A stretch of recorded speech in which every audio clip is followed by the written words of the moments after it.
Hello friends, आप सभी को हमारे यूट्यूब चैनल पर स्वागत है। तो आज हम आपको करा रहे हैं सीडीपी की यानी कि बाल विकास अध्ययन, जिसकी हमने वन लाइन सीरीज स्टार्ट की है और ये आपको यूट्यूब पर पहली बार मिलेगी, जिसमें आपके जितने भी प्रीवियस ईयर एग्जाम्स हुए हैं आपके आज तक, जिसमें चाइल्ड साइकोलॉजी पूछा गया है, वो सभी क्वेश्चन हम डेली आपको चैप्टर टॉपिक वाइज कराते जाते हैं। डेली आपको 20 से 30 क्वेश्चन डेली आपको शॉर्ट वीडियो में कराए जाते हैं, जो कि आपके एग्जाम पॉइंट ऑफ व्यू के लिए काफ़ी इंपॉर्टेंट है। फिर वो किसी भी स्टेट का कोई भी टेट एग्ज़ाम, कोई भी टीचिंग एग्ज़ाम हो, सभी के लिए इम्पोर्टेंट है।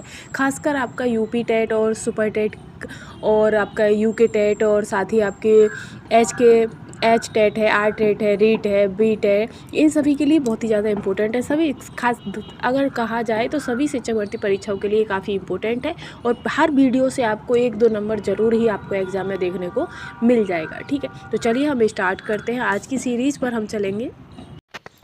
आज का पहला क्वेश्चन है कि मनोविज्ञान शिक्षा के क्षेत्र में सहायता देता है तथा बताता है। तो क्या बताता है? शिक्षा के उद्देश्य संभावित है अथवा नहीं है। ये आपका मनोविज्ञान शिक्षा का क्षेत्र है, इनमें सहायता देता है। फिर है कि शैशवावस्था की विशेषता नहीं है, तो नैतिकता का होना ये आपकी शैशवावस्था की विशेषता नहीं है।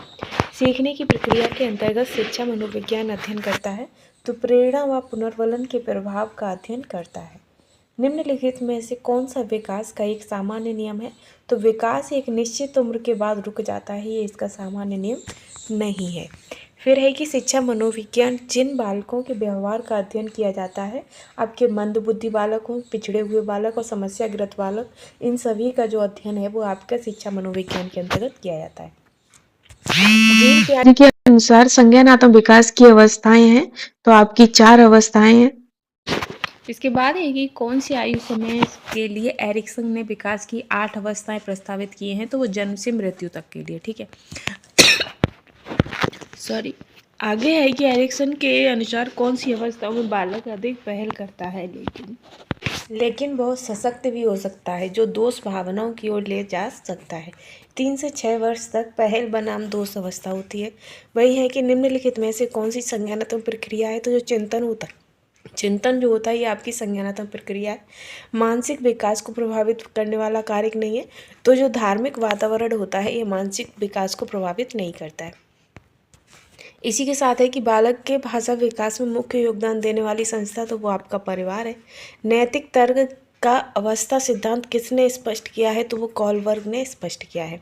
फिर है कि कॉलबर्ग के सिद्धांत के अनुसार कौन सी अवस्था पर एक व्यक्ति का निर्णय दूसरों के अनुमोदन, पारिवारिक आकांक्षाओं, पारंपरिक मूल्यों एवं समाज के नियमों पर आधारित है? तो वो पारंपरिक। ठीक है। फिर है कि वंशानुक्रम से संबंधित प्रयोग जो चूहों पर, तो आपके मेंडल ने किया था। फिर है कि निम्नलिखित में से कौन सा भाषा के विकास को प्रभावित नहीं करता है? तो लंबाई तथा वजन भाषा विकास को प्रभावित नहीं करता है। इसके बाद है कि कौन सा ऊर्जावान मित्रवत बालक का लक्षण नहीं है? तो आसानी से चिढ़ने वाला। फिर है कि बालक के निम्न में से कौन सा सामाजिक संपर्क का स्रोत सबसे प्रारंभिक और सबसे अधिक चलने वाला होता है? तो वो परिवार है। किशोरावस्था 12 वर्ष की आयु में स्टार्ट होती है। एक बच्चा सदैव दूसरों के प्रति सहानुभूति दिखाता है, तो ये आपकी भावना संबंधी आदत है। पूर्ण प्रकारशील व्यक्ति का संप्रत्यय किसने दिया है? तो कार्ल रॉजर्स ने दिया है। किसने मूलभूत विश्वास बनाम अविश्वास को विकास की प्रथम अवस्था के रूप में प्रस्तावित किया है? तो एरिक्सन ने। निम्न में से किसने बच्चों में वस्तु स्थिरता के विकास को समझने में प्रयास सहायता की है? तो पियाजे ने। शिक्षा मनोविज्ञान की विशेष सामग्री का संबंध तो सीखने से है। इसके बाद है कि बच्चे का किस प्रकार का विकास विद्यालय और शिक्षक द्वारा प्रभावित होता है? तो मानसिक, सामाजिक और संवेगात्मक विकास प्रभावित होता है।